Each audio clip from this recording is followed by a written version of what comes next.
Hello and welcome to another episode of the 1020 podcast. Today I'll be talking to Daniel Idfresne, a young contributor to the New York Post, Fox News. He published at Barry Weiss's Substack and in Newsweek. He's one of the youngest contributors and commentators on American politics, but I'm certain that you will hear a lot of him in the years to come. So then you can say you heard of him here first. Daniel, thank you so much for coming on.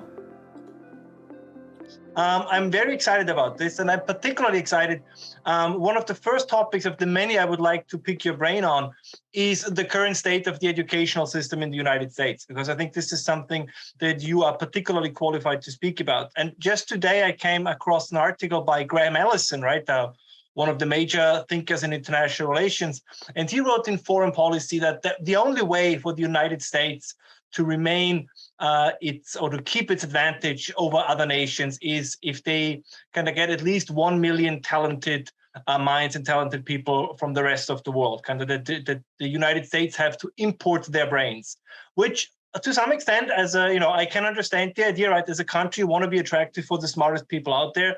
But I'm also wondering, isn't it also a form of weakness? I mean, isn't it almost kind of an admission to say apparently the United States themselves may no longer be capable of producing these minds on their own, right? That maybe something is going wrong, in public schools and universities. And that's one of the reasons that the argument is increasingly becoming, okay, fine, if we can't motivate our young people to be the entrepreneurs, the innovators of tomorrow, we just have to get them from somewhere else. So I was curious, kind of from your experience so far, kind of being in this very part of your life, kind of, what's your take on the education system? What do you see, strength, weaknesses, and what would be some of your main criticisms in this area? Yeah, so that's a pretty interesting argument, and to some extent, you could say it is a weakness. But on the other hand, we do live in a global world now, and it's not only the United States that's importing minds in order to enhance their economic abilities. There are people from different cultures who are naturally inclined to be better at different subjects, and that's the reality of it. And just how our economic situation has become better over time by trading with other countries and being able to be connected to the different cultures and the different products that different countries create. The same is true for intelligence, but the other side of the coin is that there is a problem in the United States.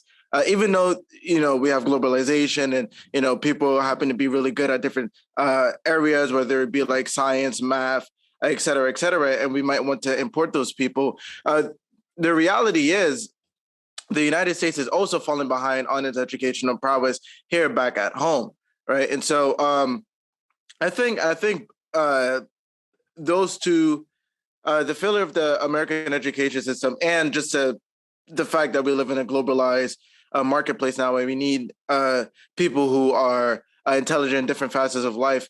I think both of those stand true, especially the failure of the American education system. We know that in inner cities, especially when it comes to particularly minorities and people of color, as a progressive would say, they talk a lot about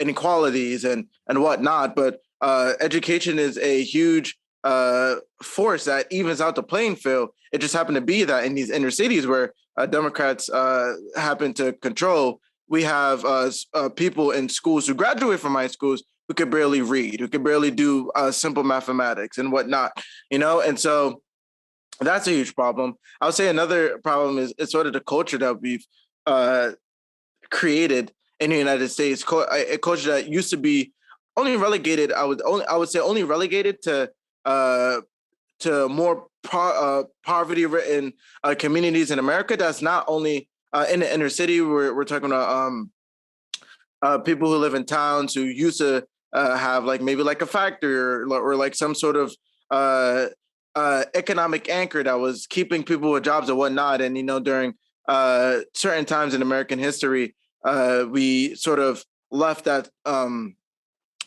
more factory like industry, people go into factories and work and they get a good salary and they work there for 40 years and retire. We sort of left that type of economy. Now we're more of a service economy, if anything. And so, people in those areas of the country also have certain pathological ideas of how to live life, and one of them is not prioritizing education, thinking that education is for people who are not as cool or and whatnot, and that sort of idea, a wrong idea.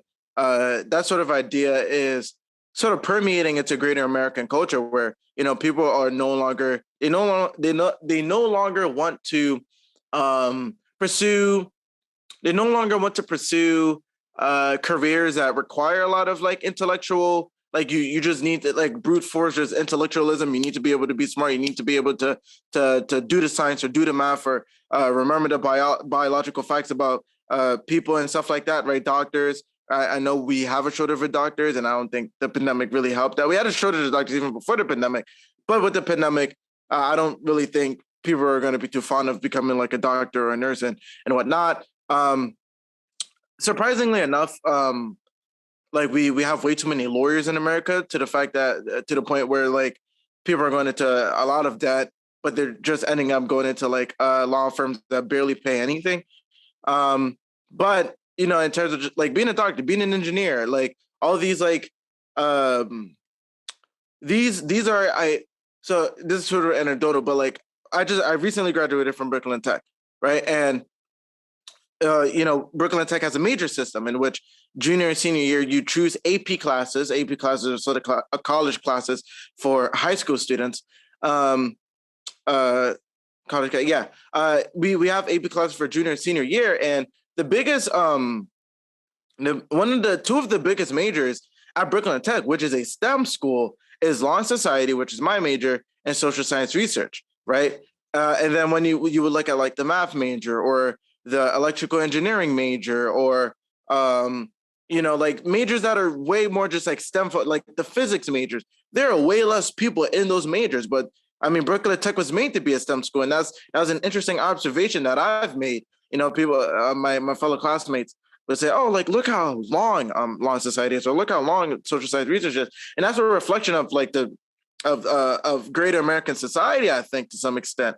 Where people they're more likely to do things like law, things like liberal arts, things like just like artsy things in general, where it'd be like content creation, music, all these different things that do not sort of, right, they're not STEM, they're not hard, sort of just like, hey, you need to be able to do math for this, you need to be able to do science for this. And I mean, that's sort of a problem. That's definitely a problem. If our generation want to become YouTubers and influencers instead of people who are capable of thinking great ideas, capable of building great things. This is no smack against content creation or anything like that. I happen to be a person who does politics, and like I'm interested in philosophy and different things like that. That's not in any way. This is not to say that those things are not important, but there needs to be a healthy balance in society, in American society, where a good amount of people does STEM, a good amount of people does liberal arts, et cetera, et cetera. I think part of the reason why, and I'm sort of going on a rant at this point, but I think part of the reason why liberal arts has sort of taken more of a sort of more of a stand in recent years is because colleges are now dominated by women, and women are less likely to, they're less interested in, I know Jordan Peterson has said this, they're less interested in things, more interested in people, right? And so they're more likely to go into fields where it's like politics, where you're tending to people, or they're going into fields that are more like liberal arts focused, or something that has to do with people instead of things, where guys they're more likely to go into jobs that are more hands-on and more STEM, et cetera, et cetera. And so, all of those are reasons why, I would say America's education system is sort of failing. So just to recap really quickly, again, the mismanagement, I barely touched on it, but the mismanagement of public schools and in the inner city, the overall educational, the overall attitudes towards education that the American people hold. First off, that pathological idea that like education, STEM, these hard sciences are not for cool people, quote unquote cool people. And then just like this overall focus shift from welding, being a mechanic, STEM jobs in general, engineering, to content creation, art, entrepreneur stuff, which being an entrepreneur is not a bad thing, but, you know, people really do underestimate how much work you need to be doing in order to create your own business and whatnot. And, you know, a lot of people who say, I'm an entrepreneur, they're not working at 70 hours, they're not working at 80 hours, they're not getting the work done to actually create something that's really beneficial to society. At most, they're probably like opening a clothing line, which is a closed market at this point because everybody sells merch. So yeah, I mean, that's pretty much what I see to be the reason why the American education system is failing: mismanagement and shifting cultural attitudes. I mean, this is a fantastic segue kind of to another question I wanted to ask you, right? When you were 17 years old, kind of you wrote your first kind of major piece for Barry Weiss Substack. And could you maybe just walk us a little bit through kind of what you wrote particularly about, but what I also find interesting, what motivated you to write it? Kind of what was the point where you said, okay, this is it. There are things that bother me. I need to sit down. I need to write about it, and kind of I need to share my view, my input with a growing audience of readers. Kind of maybe if you can walk us through this a little bit. Yeah. So a lot of I would say that one of the biggest questions that I've received from parents and from students is really how for parents, how do I stop my child from becoming woke, or like stop my child from or remove or sort of lessen the effects of woke teachers, woke curriculums or curricula in my child's life. And then on the student side, it's just how do I sort of just get through school and not have to deal with all the woke things. I just want to be able to get my work done and be able to graduate and to be able to move on. And so, I'm 17 and I'm a MENAT from Woke Politics. It's pretty much a step-by-step guide for students, but also for parents on how I was able to be in that classroom and say, well, this is not right. This is something that's a complete 180 from what my parents have taught me, from what I've been raised to believe and whatnot. And so I'm going to speak out against this. And so, I talk about how my parents raised me, how they raised me. And then, my work to get into Brooklyn Tech and whatnot, and how at Brooklyn Tech, I was able to have teachers and classmates who inspired me to think, I didn't necessarily say that, woke politics is bad and you shouldn't be subscribed to that. I wasn't really taught that. That was something I came to that I came to that conclusion on my own, right? And so and we know that anybody, not just kids, are more likely to appreciate something if they come to a conclusion on their own, right? And so instead of parents telling their children, hey, this is bad, this is like a 180 from Western values, and this is something you probably shouldn't adopt. How about you teach them how to be responsible, productive American citizens, right? And with that, becoming a productive, responsible American citizen, you're most likely disciplined, waking up really early, doing the things that need to be done. You have family values, right? You really respect your mother and your father. You really believe in hard work. You believe that America, for all its faults, is a great country, and it provides opportunities unbeknownst to many other people across the world, right? I mean, just the fact that my article was able to be published is a testament to how great America is. There's probably many hundreds, thousands of other kids who are my age who are really talented at writing or really talented at sharing ideas and whatnot. But just by the fact of me living in America, me living in New York City, I was able to get in contact with the people who wanted my message to be out there, And so, if you as a parent teach your child these things, as my parents have taught me, they taught me tenacity, working hard, responsibility, all meritocracy, all these different things, and to respect family.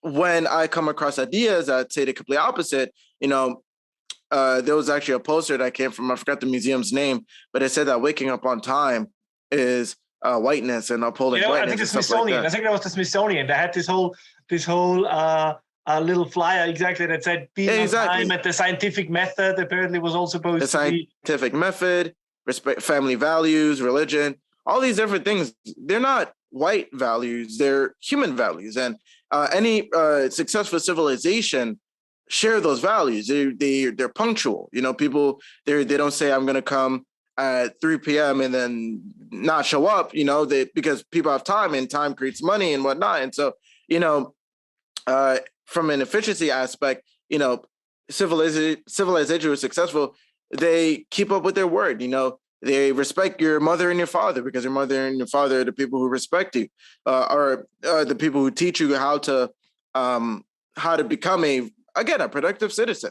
You know, they successful civilization, at least the ones that are free, they have religion, because when everybody's God-fearing, or they have a higher power that they fear more than a government, and that they fear more than a government, then they're less likely to take BS from the government. But also they have a moral structure in which they can act in the world. You know, I mean, even atheists and whatnot, who live in America, they have the benefit of having a legal system, having a cultural system, although the cultural aspect of religion is dying out pretty quickly.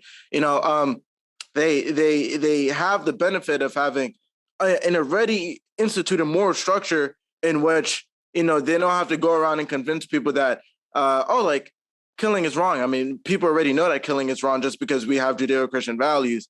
And then you're just really fortunate enough to say, well, I think killing is wrong, not because there's a God. You just happen to live in a place where people think that killing is wrong. And so you're able to act out your beliefs and say that it's your own, when really the way that you've grown up and like the subliminal messaging that you get from books and from teachers and from whatnot reflect that Judeo-Christian value of like, hey, murder is wrong, stealing is wrong, et cetera, et cetera.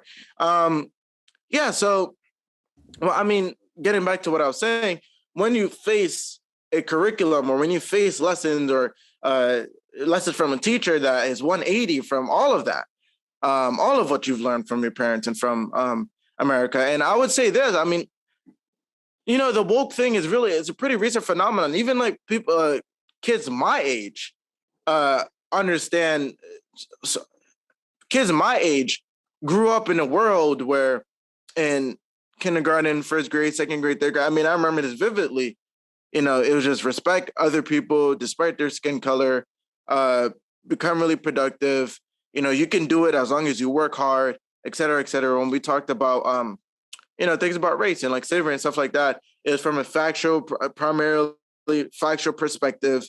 And I remember this through like middle school and even the beginning of high school, like ninth grade, maybe. So, you know, the speed in which high schools in particular, because we already knew college were bad, even while I was even around the time when I was in middle school and whatnot, colleges were already far off, right? They're already doomed. But at least high schools and middle schools and elementary schools, they were, for the most part, fine. They're, for the most part, untouched until pretty much like 3 years ago, right? And so, yeah, again, going back to my main point, yeah, like when you see like values that are given to you or from a teacher and they're like completely 180 from not only your parents, from the teachers who taught you it, from kindergarten, the peers that lived it out, you know, your peers who also got taught that and they live it out in their daily lives. And now you see a teacher saying, well, you know, spewing hate against white people, or, you know, saying that certain things are just whiteness and not just like things that people need to embody to become really great people, to become morally sound, morally grounded people, to become productive citizens, et cetera, et cetera. You think, wait a minute. What you're saying completely overthrows everything I've been taught. I'm not just going to accept at face value just because you want me to accept at face value, just because you're going to call me a bigot or a racist or et cetera, because I don't accept it. Something is going on here. And so, yeah, for I'm 17 and I'm not from woke politics to bring it all together, you know, is, if anything, is really a guide for parents, you know. It's really a guide for parents. You got to really teach your children the values. because if your child knows the values and what you're raised in, they can automatically discern what you taught them and what people who are resentful of our society are teaching them at this moment. So based on your experience, I mean, particularly, it was very interesting what you just said kind of about the colleges and how your experience in school was. Would you say that for lack of a better expression, do you think that the woke wave is receding, or do you think that it's or that we are at peak woke, so to speak, or do you think it's we are not there yet? What's kind of from your current experience and what you read and when you talk to people, what do you think this is? Do you feel there is some people talk already about that backlash against wokeness? Others say no, this is just about to start. So based on your observations and your thinking, what do you think we are currently standing in this? It's very interesting. That's probably the hardest question that I've never been able to put my hands on because, for me at least, being super young, you never really understand how social movements really change a country and how long it takes for a social movement to subside. Again, because I'm very young and I don't really have a perception of that. But also, people who are woke are taken or in the driver's seat of our country pretty much. And by the time it would take for us to remove them out of those positions, not only just in government, but in our institutions, banks, tech sector, et cetera, by the time we remove them from those positions, they've already instituted a policy that would then take, a few years to implement, and then we have to fill their effects. And then, during that time, we would need to be able to remove them from power, be able to reverse those policies, and then wait for those policies to reverse themselves.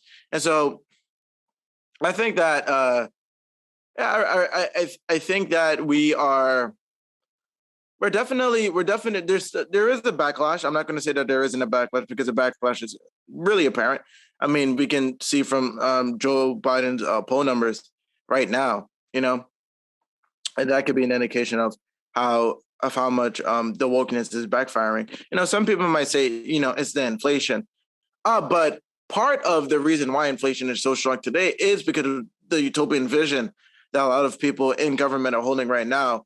That would not allow them to really see reality for what it is and be able to implement policy quickly to try to stop the effects of inflation as soon as possible, right?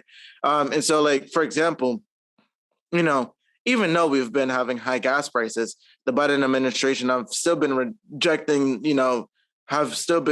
projects that would alleviate the supply bottleneck that Americans have that stops them from getting gas at prices that are more tenable for them. And the only reason why Biden officials would do that is just because they're subservient to a utopian vision, and that utopian vision is woke in nature, right? And so, when people say, hey, Joe Biden's poll numbers are down because of inflation, well, part of the reason why inflation is serious because instead of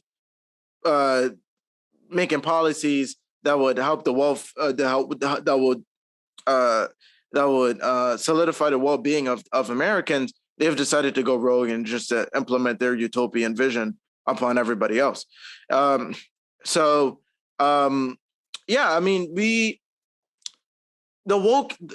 say that the policies that has arisen from the policies that have arisen from woke politics are definitely going to be here for the next few years. We're definitely going to suffer the consequences economically, and we're going to suffer the consequences, from a cultural standpoint as well. We're gonna suffer economically. We're gonna suffer in terms of crime, especially in inner city.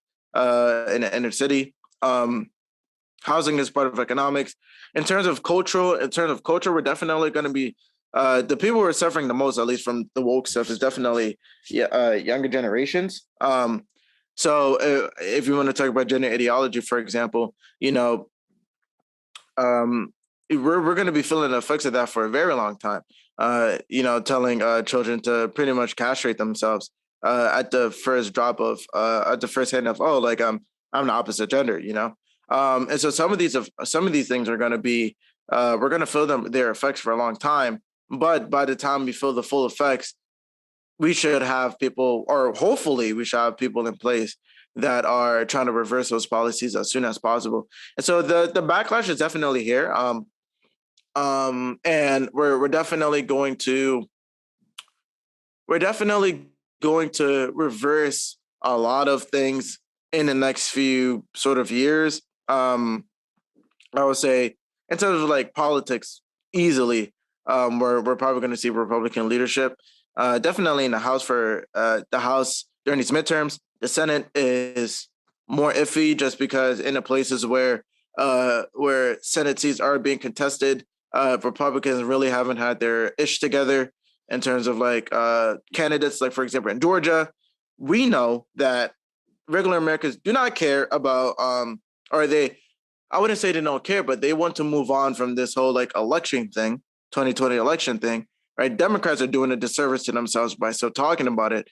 So why on earth would you run your Senate campaign on election integrity, talk about inflation, right? That's what other Republicans are talking about. Talk about inflation instead of talking about, we're going to take out the leadership in Georgia who didn't want to fix up the ballots and fix up the 2020 election in the way we wanted to.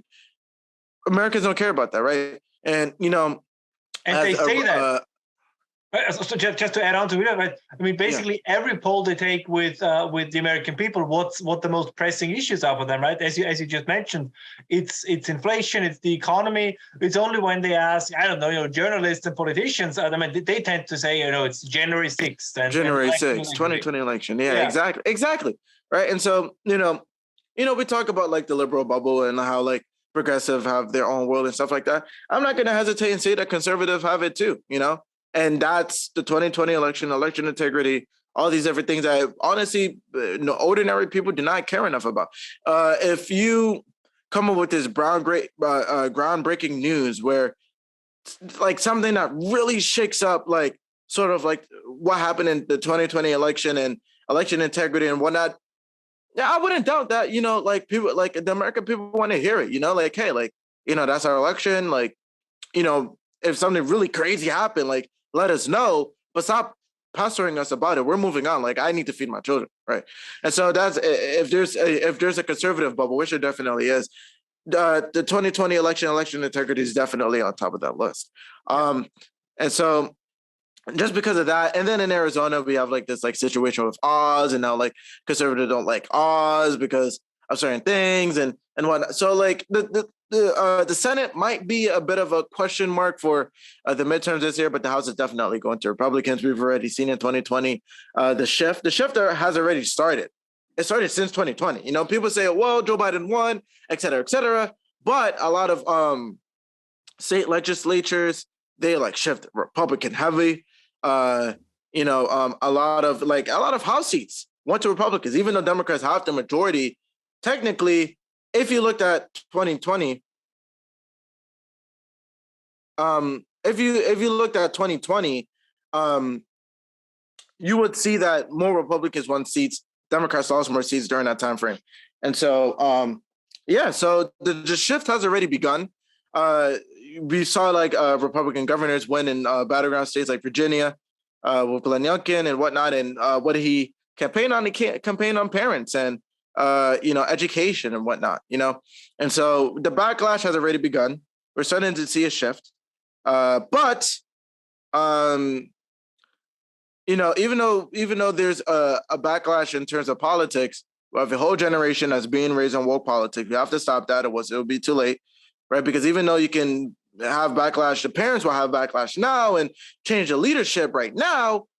The kids that they're raising, if we don't stop politics and education, the kids are going to just revert. They're just going to bring things back to progressive land, utopian land, and what we consider now as a backlash would just be like a roadblock to a destination that seems inevitable if we let the kids, if we let people my age sort of fall for the woke trap.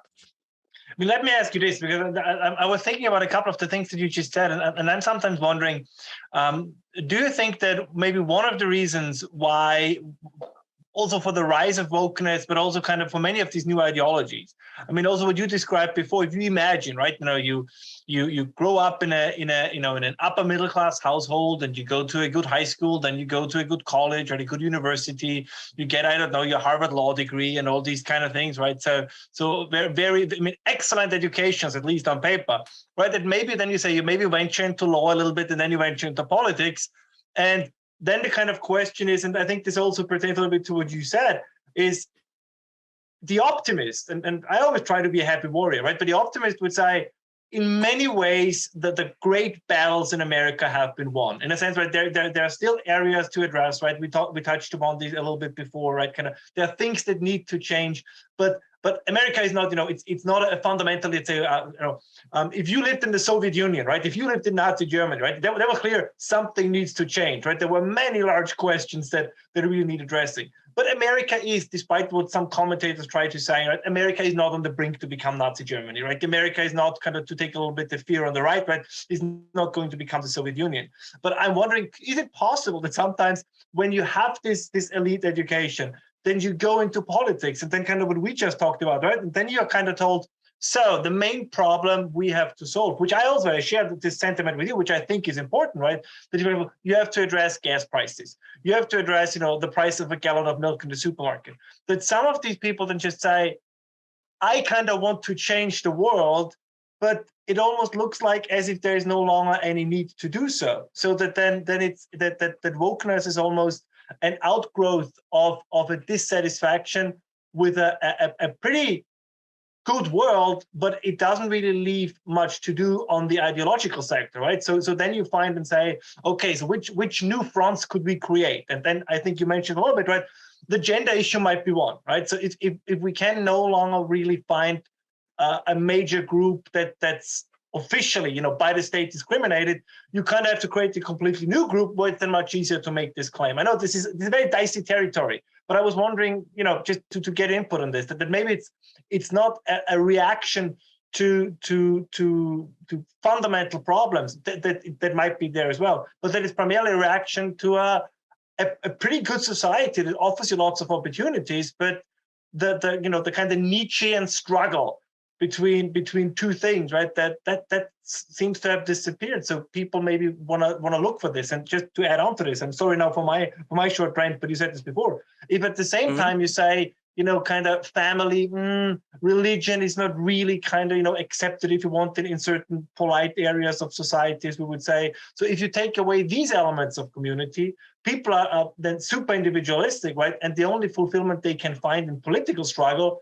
but there isn't really any essential thing left in the political struggle, they probably then have to create their own things that are essential. Yeah, definitely. I agree with you. In terms of first, let's take this line by line. Yeah, I agree with you. I don't think America is going to end up becoming like the Soviet, the right will say like America will become like the Soviet Union, it'll become communist, et cetera, et cetera. And then the left will say that, well, the fascists are going to come and, this is going to become Nazi Germany. When these people forget that there's a huge portion of America who simply do not care.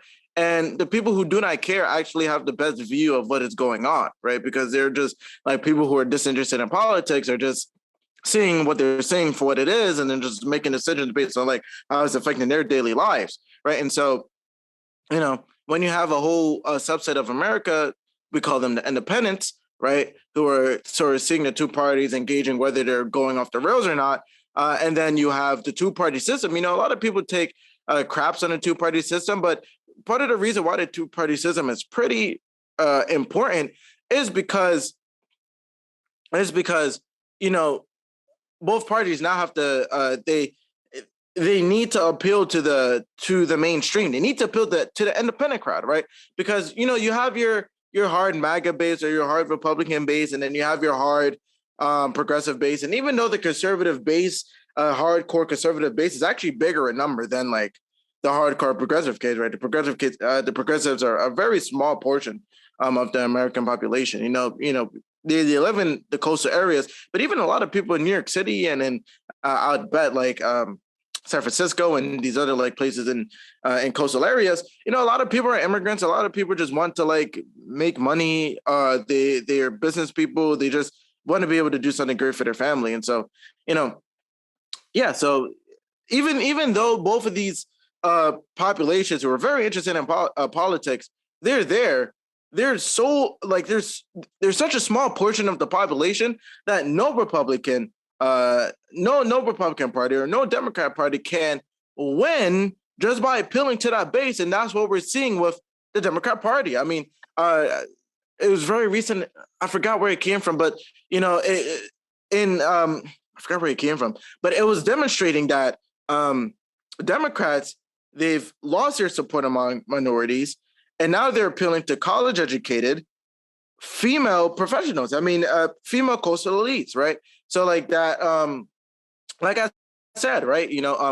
Most of colleges are now dominated by females, right? So I guess college-educated and female are sort of like not synonymous with each other, right? But like it used to be the fact that college-educated, like the political leanings of the college-educated was evenly split, 50-50 between Republican and Democrat. Now the Democrat Party is pretty much coastal elite, female, and college-educated female coastal elite, right? And then now you see like the Republican demographic sort of changing, and they're now a bit more multiracial, right? Especially with like Hispanics.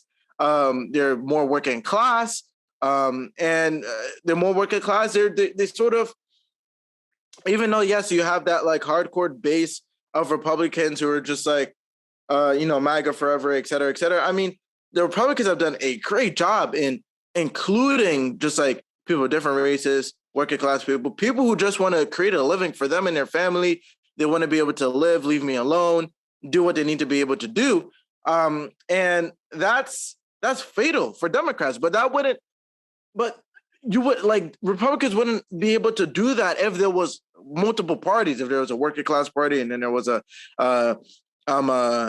America First Party, and then there's a I don't know, like Free Business Party. Like if there was like all these different parties and they were all split in different ways, then we can also like include split party like a Democratic Socialist Party and then a Progressive Party and then a Green Party on the left. And so if there was all these different parties, there wouldn't be a need for these parties to become more centrist, right? Because most of the country is centrist. Most of the country do not care.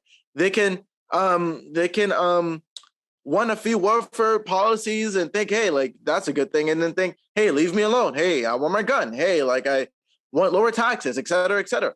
And so, I read in a textbook somewhere where like America's like liberal in sort of like policy, and then really conservative in terms of like philosophy, right? So they're like, hey, like, yeah, we should have welfare, we should help people out, et cetera, et cetera. But then America's on the other foot is like, hey, like I don't want to pay that much taxes. It's so interesting. The American mind is so interesting in terms of politics, at least the independent American mind, right? And so, part of the reason why there's a backlash against wokeness is because of the two-party system, right? People will take crafts on the two-party system as much as they want. I get it. I get the corruption. I get that there's like a revolving door in establishment that was created by the two-party system, that the two-party system enforces. But if there's a multi-party system, then there will be no need for the Republican Party to say, hey, like we're for working class people. We want to include Hispanics. We want to include. They'll just create the America First Party. Hey, like we're over here. We like believe what we want to believe, and we're not going to apologize to anybody, which they already do to some extent. I guess it just happened to be that populism. The American right-wing populism is just popular with so many people. But yeah, I mean, the Democrats, they're sort of operating as if they're like a multi-party, like they're in a multi-party system, and they're getting their behinds whooped for that, right? All right, because again, I mean, I've said it again and again and again, and I can't reiterate this enough.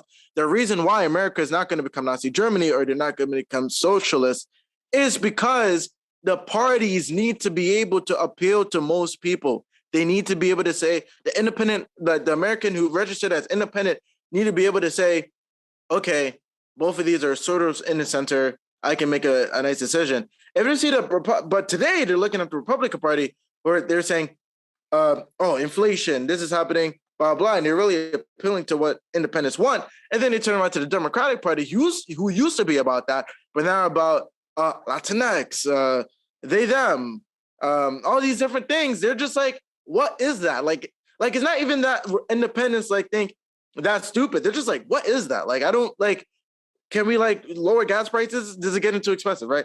And so like, I agree with you on that point. I sort of went on a rant there. But there's a few other things you talked about. You also mentioned, what else did you mention? You also you mentioned that America won't become too far left or too far right. You also mentioned that I forgot the other things you mentioned. Then one of the things I meant was one of the things I meant that maybe the whole ideology of wokeness kind of is not to put it in kind of a shorter question, that the ideology emerged not as a reaction to essential problems, right? But more as a, for lack of a better term, or maybe I try to be a little bit provocative, but also a reaction to a system that gives a lot of opportunities, right? That allows a lot of freedom, a lot of social mobility. But of course, for those who want to change the world, it might be a little bit boring. And that this kind of that's true. One of the things. It's very true. I mean, and here's another observation I have of like more of my elite friends, my wealthy friends. When they talk about policy or when they talk about just like life in general, they talk as if they're standing outside the world and they're saying, we could change this, we could change that, we could do this, we can do that. And, it's a very interesting observation to make, Yeah, you're right. Everybody needs struggle, everybody needs to be able to be that hero and whatnot. There's in a human collective experience, we have myths, we have like legends, and today we have movies and whatnot that, where they have like the hero and the hero goes through some struggle and whatnot. And without that struggle, how can you really like you're missing a very valuable part of the human experience, And that's sort of where, America's great success has become sort of its own enemy in a sense, where, these people who live in New York City, who live in other coastal areas, they don't really have struggle. I mean, you already live in one of the best cities in the world, at least for me, in some sort of respect and sort of aspect. My family and I are not necessarily extraordinarily wealthy, even though we live in New York City, right? And so we still have some things to fight for. Where there's still some struggle there. There's still a need for me to become something so I can help my family and for my dad to work it, for my mom to work it, for everybody to contribute, so we can be able to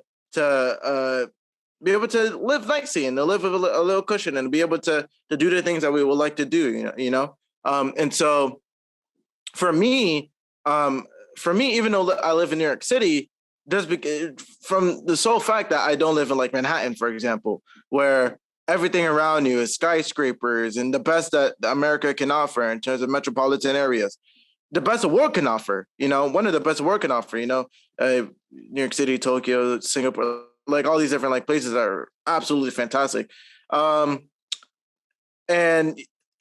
there's no real struggle. I mean, it's as if you unlock the greatest, like, you've already unlocked the final boss, like your parents already unlocked it for you.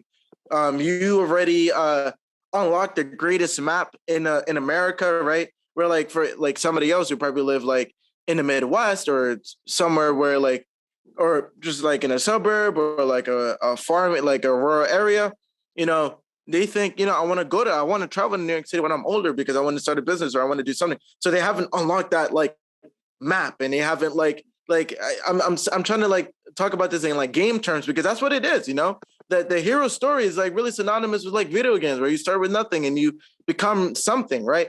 And the the people they're like people who are wealthy, like my fellow like Gen Zers who are wealthy now, their parents sort of went through that fight where they came to America and they had to unlock the map. They had to meet the people. They had to make the connection. They had to work that terrible job. And now they're working great jobs. And their kids, who are my friends, are now like they're at the finish line already. And they don't really have anything to grasp onto to really become something great. So when somebody tells you, hey, America's racist, hey, America's bigoted. Hey, and you have the power to change it, right? That's a huge part of the equation, right? Because this idea that it's the young people who have the answers to the world's problems, instead of wisdom and old people being, instead of teaching kids, hey, you have to take a second, you got to learn, you got to get experience, you got to understand what field you're working in, and then once you really spend time doing those things, you can finally not you can't even save the world once you have all these experiences. You can just make your world a bit better, right? And so isn't that sorry to interrupt you, but I think this was such an important point. Isn't that also part of what you just also of the things that you said, right? That while everybody wants to be, the hero in one's own life story, that things that were accessible back in the day, right? Being a good, for a man at least, right? Being a good father, being a responsible employer, being, a productive member in your church community, kind of all these things, they have been pushed to the wayside, right? It's these days I sometimes feel it's either you change the world or it's without value, right? It's you don't do something on the local level, you change the global climate, right? You don't do something in your local community, you need to address structural racism. Like it's never what can I do in my neighborhood, just as you mentioned, right? What can I do? What can I do in my family? How can I make my immediate community or vicinity better? No, it almost seems very often it's immediately jumping to the world is what I have to change instead of what you just mentioned, kind of saying, life is worthwhile and is of value if you have a good impact, maybe not on 1 billion people. It might be enough if you have on 3 people a positive impact, because if everybody does that, you kind of reach that billion. It's just more people and not just you, right? Yeah, definitely. Yeah, I agree with you. And, there's this idea that, okay, we have these huge problems, structural racism, global climate change, all these bosses. You're telling, all right, so essentially you're telling young people who don't have experience, who barely know themselves, et cetera, that you have the keys in order to beat these huge problems. It's insane, and like when people become depressed, when people become discouraged, when people think no matter what I can do, I can't change, I can't be successful in America because you're sick, because you've essentially told them that their success is something that's way beyond them, that something that they can't even dream to control. You're telling them that's what success looks like, and then you're telling them that you can do it without leveling up, you can do it without getting money, without getting experience, without getting the connections and whatnot. And so, you're pretty much setting up a whole generation for disappointment. And, sometimes I need to be reminded of that as well, being in a position that I am today, whereas I'm able to write pieces on newspapers, I'm able to talk about my ideas on TV, et cetera, et cetera. I have a few mentors who are in the space, who are doing great things, who are columnists, who are they're not necessarily TV anchors because they don't report the news, but they give their opinion during prime time and stuff like that. I have mentors like that in the political space, and you know what they tell me? They tell me, hey, you're going to college, learn for 4 years. I will ask them, hey, what can I do to get a bigger following, or to be able to reach more people, or to be able to write people, and to be able to, et cetera, et cetera. And they're just hey, read books, learn, study, enjoy your college experience, and be able to and leave just knowing more than you know now. And it really took me some time to sit down and think, hey, in some ways, being able to write pieces now and to be able to be in that spotlight and be able to garner an audience now is a good thing. But in other ways, is a bad thing, right? Where I need to be able to sit down and I need to be able to learn everything before I'm regarded as an expert in certain things, because I can make a fool of myself. And there's so much more I can learn. And so even for me personally, that's the thing that I need to remind myself too, that and what my mentor reminded me is that, the people who are, nobody can save the world and nobody can change the world, et cetera, et cetera. But if you're going to get close to that, which is like helping as many people as you could possibly can, and for most people, it's just going to be people in your immediate family, your friends and your community, and et cetera, et cetera. But for people who are more ambitious, people who have the capability to do so, they're probably going to change more people's lives. Like Steve Jobs, he changed like a whole country, like he changed the world pretty much, right? He didn't save the world, he didn't solve our problems, but he changed it. He completely changed it, right? And so he left a dent in the universe, right? And so if you're more ambitious and you have the talents to do so, that's not going to come at age 17, 18. That's not going to come from going through protests and about climate change and et cetera, et cetera. That comes from working hard, putting in the hours, learning more. And then later when I'm, like, let's say when I'm 30, 35, 40, right? Now I have the ability to use my talents that I had from 18, plus the knowledge that I've garnered from working in a professional world for so long, to be able to really change people's minds, at least in my case, change people's minds about the political world around them, or whatever I decide to do when I'm 35, 40, around that age, So, again, like, I mean, the people who run our world, like the people who are the best at what they do, they don't run the world at 18, right? I mean, like, let's take an example. Like, all right, Tucker Carlson is like the biggest primetime TV host in America. He's like 50 or like 50 to 55, around that age range. He's not 18. He's not 24, right? He's not even 30. Like some people say, not even 40. Yeah, exactly. He's 50, right? And so it takes time. It takes time. And I have to remind, because I'm an ambitious person. I hope I'm an ambitious person, right? I try to live that out every single day. And even for me, it's like, I got to sit down and, hey, you got to learn sometimes, right? And that's why, I haven't been publishing articles like every single week, or like, as much as I do, when I make sure I do, so like I still have a foot in, and people are reminded, like, okay, this is Daniel Idfresne, this is a young, talented man. He finally wrote another article, et cetera, et cetera. But I'm not, at this point of my life, I'm not fretting to get on the next TV appearance, to get the next piece going, and blah, blah. That's for Daniel once he's done with college and he's in a professional world. Right now, I'm just saying, hey, I'm here, I'm capable, look out for me once I'm done learning and stuff like that. So yeah, I mean, that's something that's something that, if there's a cultural shift that needs to happen, that's the thing, right?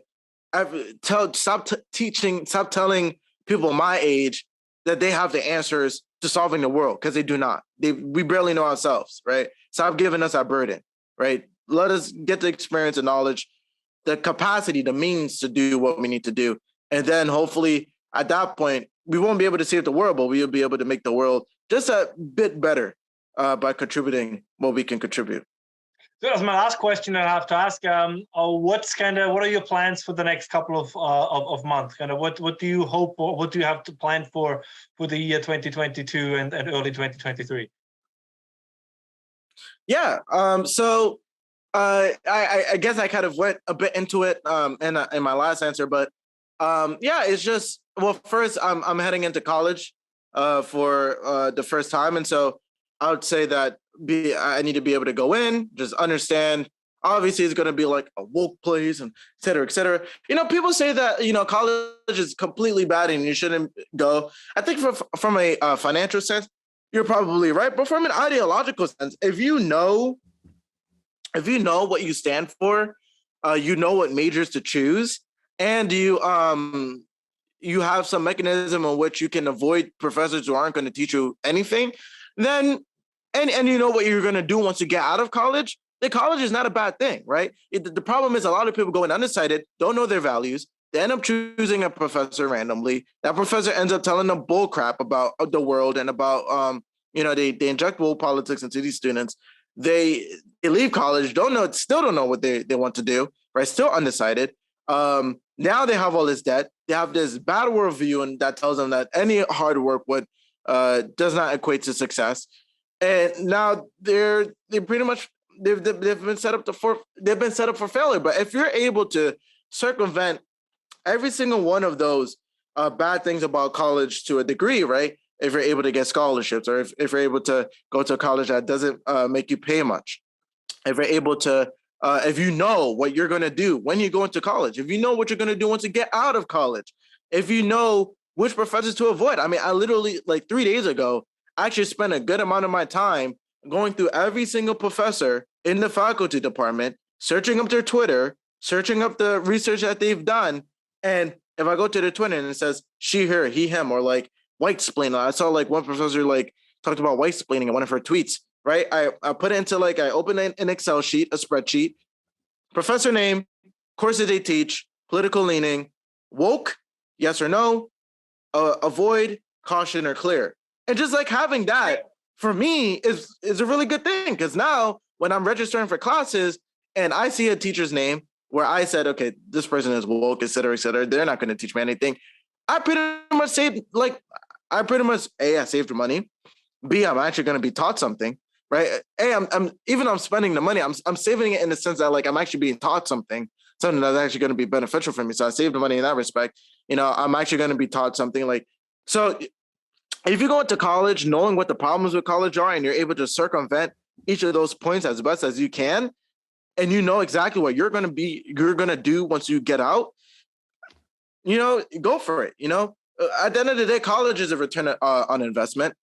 And so if you can justify the investment, then go for it. If you can't, which most people, if they really were honest with themselves and sat down and they think, well, I'm paying $80K to go into college and not know what I'm doing and not knowing what I'm going to do when I get out. If they're honest with themselves, they say, well, college is not a good ROI, so I'm not going to go.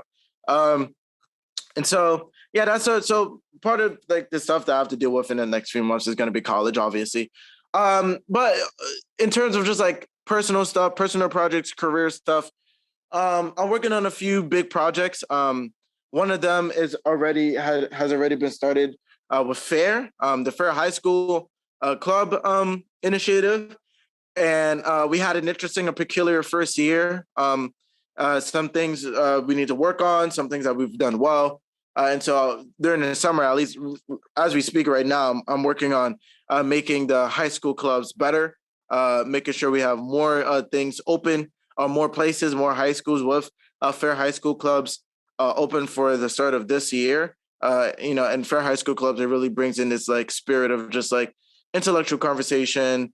All right, FAIR doesn't really promote the ideas of a certain side. We just say, hey, like we need to be able to have these conversations and whatnot. So I'm working on that. I also just recently started another project.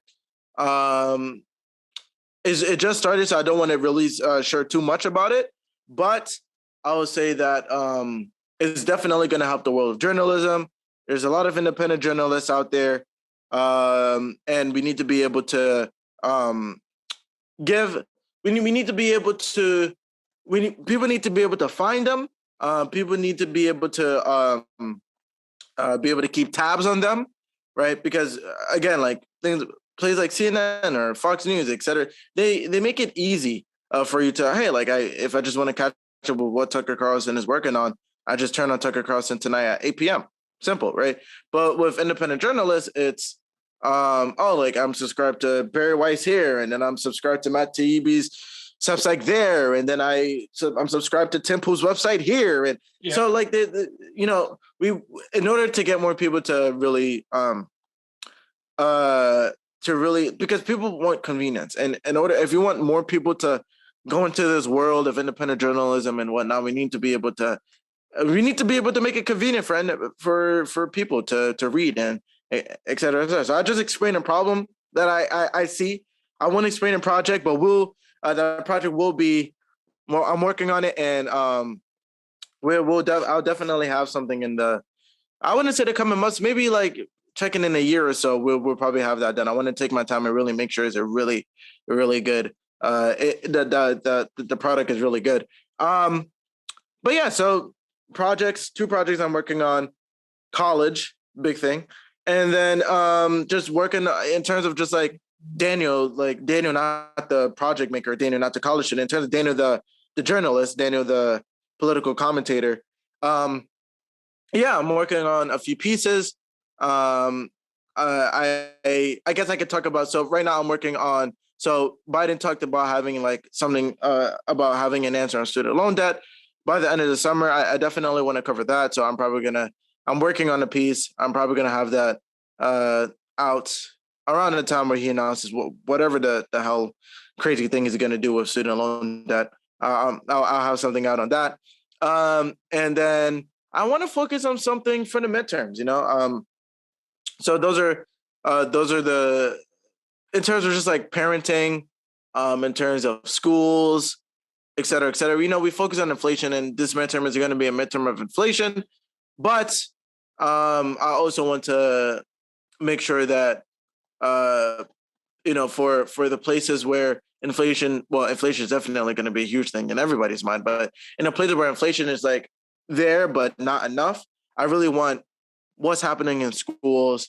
The fact that, children are being taught this woke ideology, the final blow that make parents and families say, hey, like, we're not voting Democrat. Like, we have to vote to change up our schools. And so, so to give a sneak peek, but not to review too much or reveal too much, those are the things I'm working on in terms of like Daniel, the political commentator, Daniel, the journalist or whatever.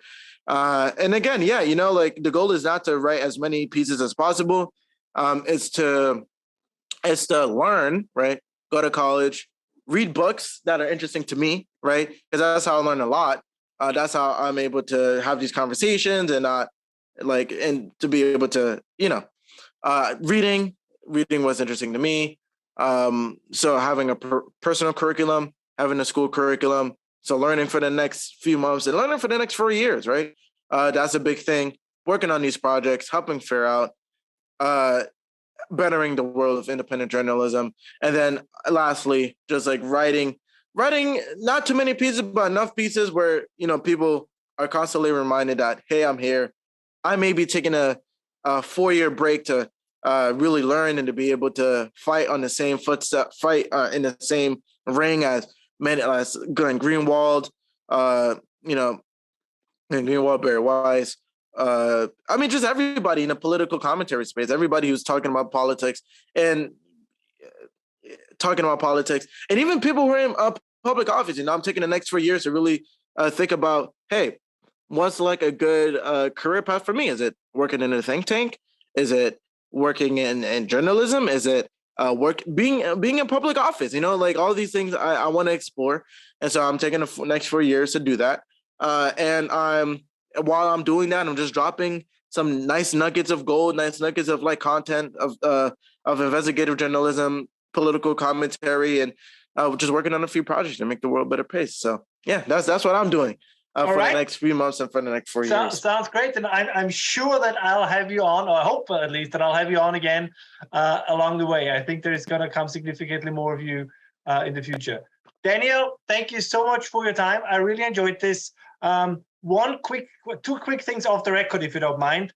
You can send it to me, otherwise I pretty much would just take what I find online, because I do the introduction kind of before our conversation starts. So if there's anything specific you would like me to mention, or anything about your person that you find particularly important, just send me an email, and I'll make sure to include it. And I'll try to have it on. I'll put it all online tomorrow, and I'll send you the link as soon as it's up. But I think our conversation as it was, if there's anything, right, you can always tell me if there's anything you want to, have cut out or have removed. That's never a problem. We can always do this. But I don't think, from my feeling at least, I don't think this will be necessary. I think this was it was a great conversation. Yeah. Every part of that conversation is important. So I don't think there's anything I need to cut. Daniel, thank you so much. Sorry again for the many delays, but as always, good things are worth the wait. So have a great day, and I hope that we're going to talk soon. Yeah, we'll definitely talk again soon. All right, have a great day. You too. Bye. Bye.